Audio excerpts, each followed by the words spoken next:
Hello everyone. Today we are continuing with the class 9 political science chapter number 3, constitutional design. In my previous video I have already discussed about the struggle of the South African people against the apartheid system and how the people of the South Africa they moved towards the making of the new constitution. Okay. Now in this video, we'll be discussing about why do we need a constitution and what does a constitution can do. Okay, so here again we'll start with the case study of the South Africa. If now if I ask that why do we need a constitution, then I will explain you with the two examples. First, with the example of the South Africa, that like we all know that in South Africa how the South African people, the native people, they have been oppressed by, they have been exploited by the white people. Okay, and later on these black people, they have struggled, they have protested against the apartheid system, and later on they were able to get their country independent. Okay, so here we can say that the oppressor and the oppressed in the new democracy. New democracy here is the democracy of the South Africa, where the people are living together. So in the South Africa, we have seen that how the oppressor here means the white people who are ruling, and the oppressed one, the black one and the colored people, the non-white people, though both these people after getting independence, means both these people after the independence of the country, they made a new democracy where all these people, they decided to live together. Okay, so later on we saw that after becoming independent, a new main important thing, the biggest task in front of them, how to though they have said that now we all people will live together, the black people, they will forgive the white people, but it was one of the biggest tasks in front of them, that how they will generate a kind of trust among all these people, so that all these the non-white and the white people, they will live together. Okay, so there some kind of negotiation has been made between both the parties, and they came up with the common agreement drawn between both the parties. Means they came up with the common agreement between them. Okay, now what were those common agreement? The whites. Who were the whites? The ruling one. The whites agreed to the principle of the majority rule. Now here the white people, they agreed that now the majority will rule over the country.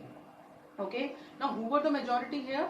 Especially the black people, because as I have told you earlier, that the black people, they were having about 3/4 of the they were of the 3/4 of the population. So about 75% of the population were the black one.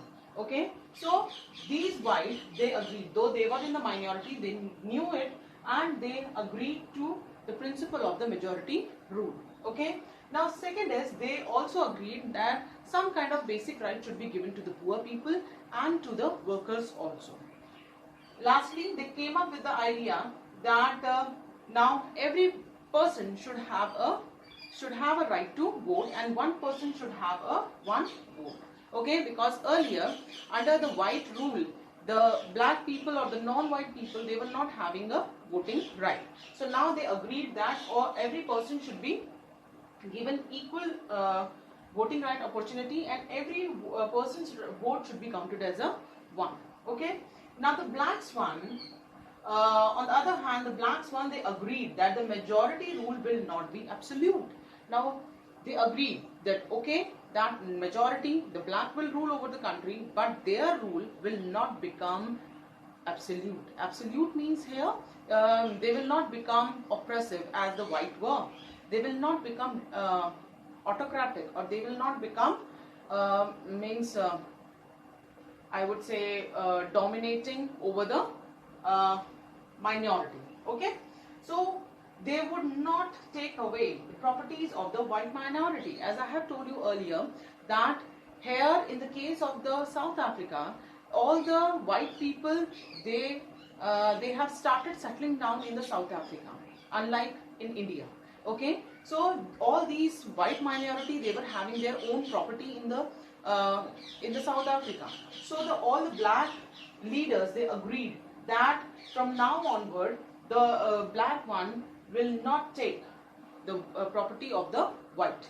They will not take away the properties of the white minorities. Okay, so this kind of negotiation has been done between both the black and the white people, and finally they came up with a common agreement, and then they decided to make the constitution, because all these things generates a kind of trust between both the groups. Okay, now this is the one example through which we come to know that why do we need a constitution for a democratic country.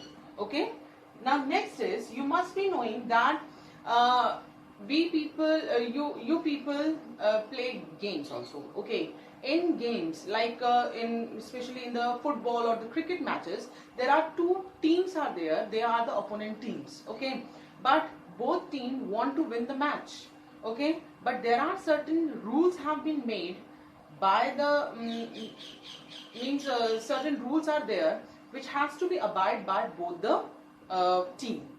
If both the team follow that rule, both the team, they know that if any one of the member of the team will not follow that rule, so the other mains team has to pay the penalty.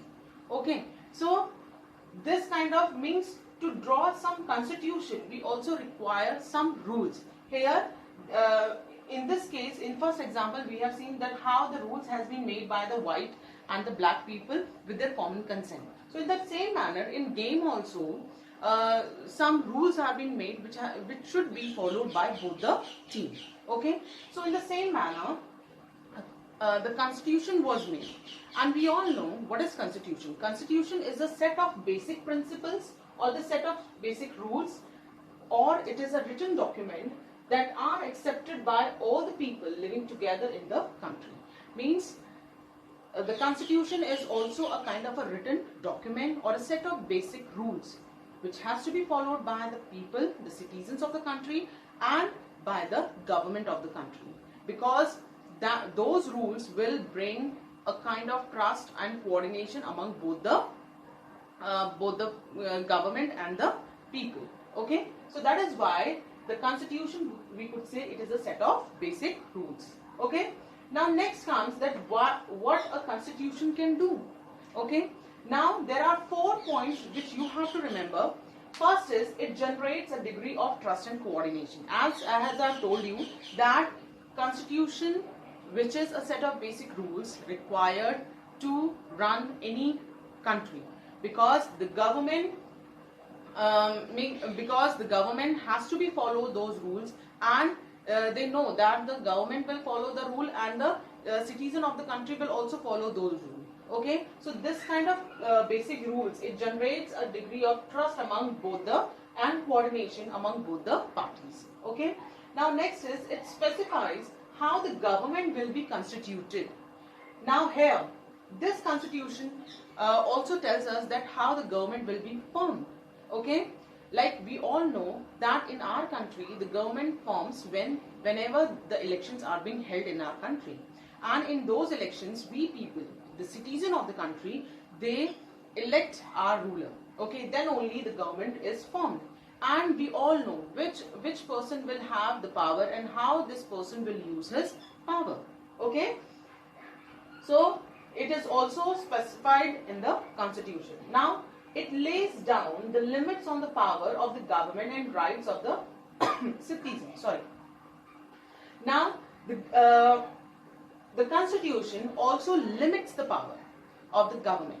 Means it should not be happen that if the government has the power, so the government will misuse those power. So that is why we have made constitution, so that it could put a check on the powers of the government. Okay, and it also protect the basic rights of the citizen. It gives the fundamental rights of the citizens, and it also protect the fundamental rights of the citizens. Okay, the constitution also expresses the aspiration of the people about creating a good society. Like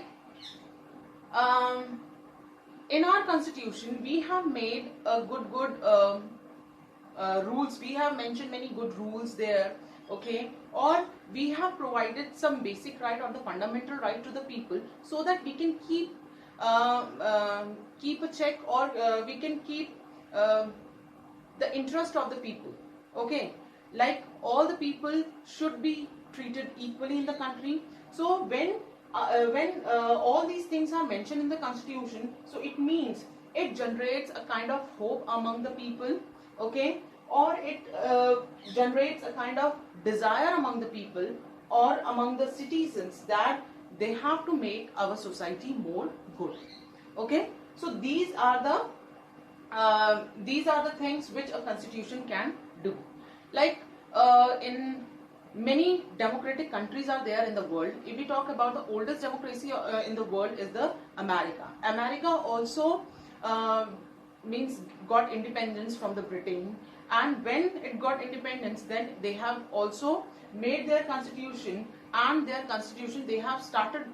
They have also written the constitution. Okay, then in your history chapter you must be studying the French Revolution.